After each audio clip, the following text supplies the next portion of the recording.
আপনি হঠাৎ চোখ খুলে দেখলেন আপনি আর এই 2025-এ নেই, আপনি চলে গেছেন 1950 সালে, কিংবা হয়তো 2135 সালের কোনো এক অদ্ভুত শহরে। এটা সিনেমা নয়, এটা গল্প নয়, এই টাইম ট্রাভেলের ব্যাপারটা বাস্তবেই ঘটে গেছে। হ্যাঁ, এমন ঘটনা সত্যিই ঘটেছে যেখানে মানুষ অজান্তেই টাইম মেশিন খুলে ফেলেছে। ঘটনাটা 1950 সালে টাইম স্কোয়ারে। গাড়ি ঘোড়া আর মানুষের ভিড়ে হঠাৎ সবাই থমকে গেল। রাস্তায় দাঁড়িয়ে আছে এক লোক, মুখে অবাক দৃষ্টি, যেন কিছু চেনেই না। পরনে 1870 সালের ধাঁচের কোট, মাথায় হ্যাট, হাতে ঘড়ি আর পকেটে কিছু কাগজপত্র। আচমকা রাস্তা পার হতে গিয়ে সে গাড়ি ধাক্কায় মারা যায়। পুলিশ এসে তার দেহ তল্লাশি করে আর সেখান থেকেই শুরু হয় কাহিনীর আসল চমক। পকেট থেকে পাওয়া যায় 1876 সালের কয়েন, একটা পুরনো বিজনেস কার্ড, একটা লেটার, আর তার তারিখ 1876 সালের মে মাস। পুলিশ খোঁজ নিয়ে যা জানতে পারে তাতে তদন্তকারীদের চোখ কপালে। এই নামের এক ব্যক্তি সত্যিই 1876 সালে নিখোঁজ হয়ে গিয়েছিল। কখনো তার লাশ পাওয়া যায়নি, কেউ জানতো না সে কোথায় গিয়েছে। তাহলে প্রশ্ন হচ্ছে, এই লোকটি কিভাবে 74 বছর পরে নিউ ইয়র্কের রাস্তায় এসে পড়ল? তার জামা কাপড়, ঘড়ি, কাগজ সবই সেই যুগের, অথচ সে মরেছে আধুনিক গাড়ির ধাক্কায়। তাহলে কি সত্যি এই লোকটা টাইম ট্রাভেল করেছিল, নাকি পুরো ঘটনাটাই ছিল একটা সাজানো কাহিনী? বিশ্বাস করুন বা নাই করুন, এই ঘটনাটা নিয়ে এত তথ্য প্রমাণ আছে যে বহু গবেষক একে অ্যাক্সিডেন্টাল টাইম ট্রাভেলের একমাত্র গ্রহণযোগ্য কেস বলে মেনে নিয়েছে। একটা কথা ভেবে দেখুন তো, সময় কি একটা সরল রেখা যেটা শুধু সামনের দিকে এগোয়, নাকি সময়ে একটা গোলক ধাঁধা যেখানে ঘুরপথে আবার ফিরে যাওয়া যায় অতীতে?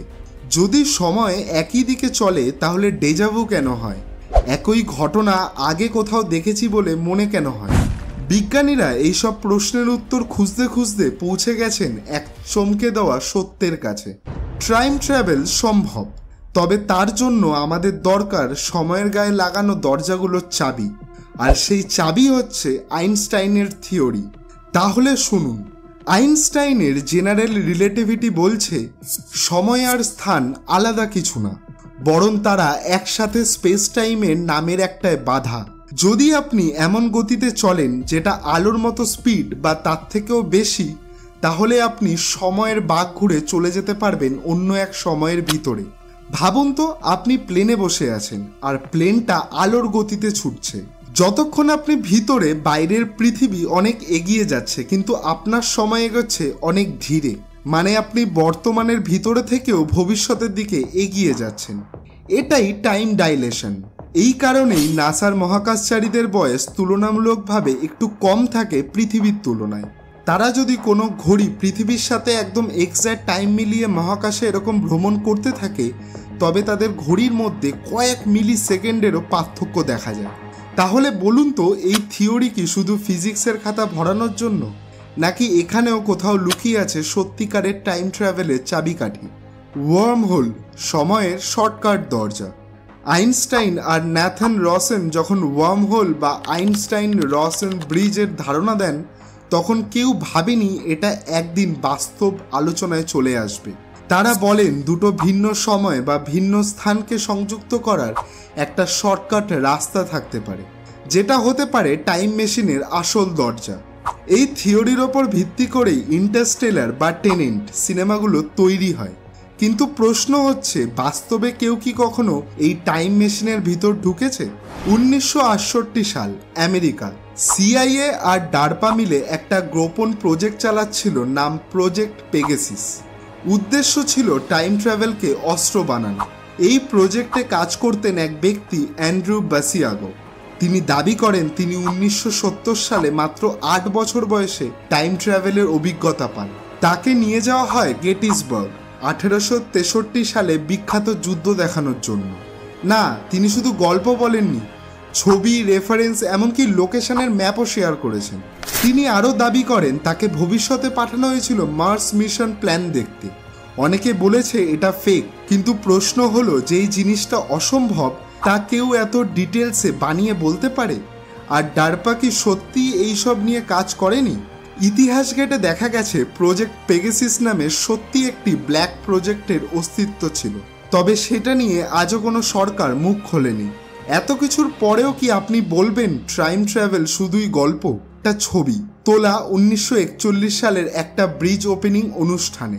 সবাই পড়েছে টাইম পিরিয়ড অনুযায়ী ফর্মাল কোট টাই হ্যাট, কিন্তু ঠিক মাঝখানে দাঁড়িয়ে একজন লোক, পরনে হুডি টাইপের জ্যাকেট, চোখে সানগ্লাস, গলায় ডিজিটাল ক্যামেরার মতো কিছু। পুরো ভঙ্গিমায় সে একটা আধুনিক মানুষ, যেন টাইম মেশিন থেকে নেমেই সোজা দাঁড়িয়ে গেছে অতীতে। এই ছবিটা আজও নেটে ঘেটে পাবেন, টাইম ট্রাভেলিং হিপস্টার নামে খ্যাত। টাইম ট্রাভেল নিয়ে আমরা আজ যত কথা বললাম, যত ঘটনা শুনলাম, তার প্রতিটা হয়তো এখনো সন্দেহের দোলো চলে আছে। কিন্তু একটা জিনিস আজ একেবারে স্পষ্ট, সময়কে নিয়ে ভাবা মানে নিজের অবস্থানকেই প্রশ্ন করা। আমরা এতদিন ধরে ইতিহাস পড়ে এসেছি, ভবিষ্যতের স্বপ্ন দেখে এসেছি, কিন্তু কখনো নিজেকে প্রশ্ন করেছি আমি কি করছি আমার সময়টা নিয়ে? হ্যাঁ, হয়তো আজ টাইম মেশিন নেই, হয়তো আপনি 1947 সালে ফিরে গিয়ে দেশভাগ থামাতে পারবেন না, বা 2050-এর ভবিষ্যৎ বাজার দেখে আসতে পারবেন না, কিন্তু আপনি চাইলে আপনার আজকে ঠিক এমনভাবে গড়তে পারেন যাতে ভবিষ্যতের কেউ আপনাকে ইতিহাস বলে মনে রাখে। টাইম ট্রাভেল শুধু একটা মেশিন না, এটা একটা মনোভাব। যে মানুষটা তার সময়ের চেয়ে 10 বছর আগে চিন্তা করতে পারে, সেই তো আসল ভবিষ্যতের যাত্রী। তাই এখন প্রশ্ন হলো, আপনি কি বসে থাকবেন ভবিষ্যতের অপেক্ষায়, নাকি আপনি নিজেই হয়ে উঠবেন নিজের টাইম মেশিন? কারণ সময় সবার থাকে, কিন্তু সবাই সময়ের সঠিক ব্যবহার করে না। আপনার হাতে এখনো সময় আছে, তাকে শুধু ব্যাকডেটেড না, আপডেটেড করে ব্যবহার করতে হবে। ভিডিও এখানেই শেষ নয়, বরং এখান থেকে শুরু আপনার ভবিষ্যতের। ভেবে দেখুন, সময় হারিয়ে যায় না, সময় তৈরি হয়, আর আপনি সেই নির্মাতা।